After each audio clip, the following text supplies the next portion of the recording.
Social മീഡിയയിൽ സജീവമാണ് നടി മഞ്ജു പിള്ളയുടെ മകൾ ദയാ സുജിത്ത്. തന്നെ അപമാനിക്കുന്നവർക്ക് തക്കതായ മറുപടി നൽകിക്കൊണ്ടും രസകരമായ റീലുകൾ പങ്കുവച്ചുകൊണ്ടും ദയാ സുജിത്ത് പെട്ടെന്ന് തന്നെ ശ്രദ്ധ നേടി. ദയയുടെ പുതിയ പോസ്റ്റാണ് ഇപ്പോൾ ശ്രദ്ധ നേടുന്നത്. തന്നെ അലോസരപ്പെടുത്തിയ ഒരാളെക്കുറിച്ചാണ് ദയയുടെ റീൽ. ഒരാളുടെ പെരുമാറ്റം കാരണം അവരുടെ മുഖത്തടിക്കണം എന്നുണ്ട്. പക്ഷേ മാതാപിതാക്കൾ പ്രശസ്തരാണ്. അതിനാൽ മാധ്യമങ്ങൾ എന്നെ കുറ്റപ്പെടുത്തും എന്നാണ് ദയാ സുജിത്തിൻ്റെ റീലിൽ എഴുതിയിരിക്കുന്നത്. പോസ്റ്റിന് കമൻറ്റുമായി അമ്മ മഞ്ജു പിള്ള എത്തി. നീ തല്ലിയിട്ട് വാ, ബാക്കി ഞാൻ നോക്കിക്കൊള്ളാം. സ്വഭാവം മോശമാണെങ്കിൽ സെലിബ്രിറ്റി സ്റ്റാറ്റസ് നോക്കണ്ട എന്നാണ് മഞ്ജു പിള്ളയുടെ കമൻറ്റ്. നിരവധി പേർ ഈ കമൻറ്റിനോട് അനുകൂലിച്ചും സോഷ്യൽ മീഡിയയിൽ ഹേറ്റ് കമൻറ്റുകളും ബോഡി ഷെയ്മിങ്ങും ദയാ സുജിത്ത് നേരിടേണ്ടി വരാറുണ്ട്. ഒരിക്കൽ ഇതേക്കുറിച്ച് മഞ്ജു പിള്ള തന്നെ സംസാരിച്ചിട്ടുണ്ട്.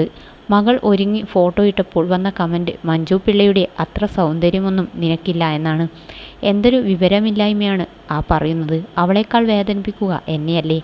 എന്നെയോ എൻ്റെ പ്രൊഫഷനെയോ പറഞ്ഞോ? എനിക്കൊരു പുല്ലുമില്ല. പക്ഷേ കുടുംബത്ത് കയറി കളിച്ചാൽ, എൻ്റെ കൊച്ചിനെ എന്തെങ്കിലും പറഞ്ഞാൽ ഞാൻ എല്ലാത്തിനെയും പൂട്ടും എന്നൊരിക്കൽ ഞാൻ പറഞ്ഞു എന്നും മഞ്ജു പറയുന്നു.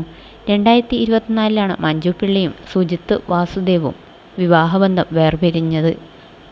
കുറച്ചു വർഷങ്ങളായി വേർപിരിഞ്ഞ് താമസിക്കുകയാണെന്ന് സുജിത്ത് വാസുദേവ് ഒരു അഭിമുഖത്തിലായിരുന്നു ആദ്യം പറഞ്ഞത്.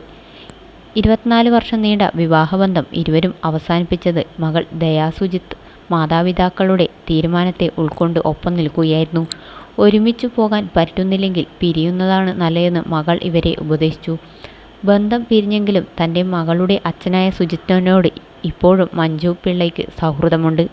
മകളുടെ കാര്യത്തിൽ താൻ വളരെ ഇമോഷണലാണെന്ന് മഞ്ജു പിള്ള എപ്പോഴും പറയാറുണ്ട്. മകൾ എനിക്ക് വളരെ സപ്പോർട്ടാണ്, എൻ്റെ ശക്തിയാണ്. എല്ലാ കാര്യങ്ങളും സംസാരിക്കാറുണ്ട്. അവളും തിരിച്ചങ്ങനെയാണ്. ഒരുപക്ഷെ അവളുടെ വയസ്സിനേക്കാൾ പക്വതയുള്ളവളാണ് മകൾ. കുറേ നല്ല കുഞ്ഞുങ്ങളിൽ ഒരു കുഞ്ഞാണ് എൻ്റെ മകൾ. എന്തും സുലഭമായി വിരൽത്തുമ്പിൽ കിട്ടുന്ന കാലത്താണ് ഇപ്പോൾ. എന്നാൽ തൻ്റെ മകൾ മനസ്സിലാക്കി പെരുമാറുന്ന ഒരാളാണെന്ന് മഞ്ജു പറഞ്ഞു.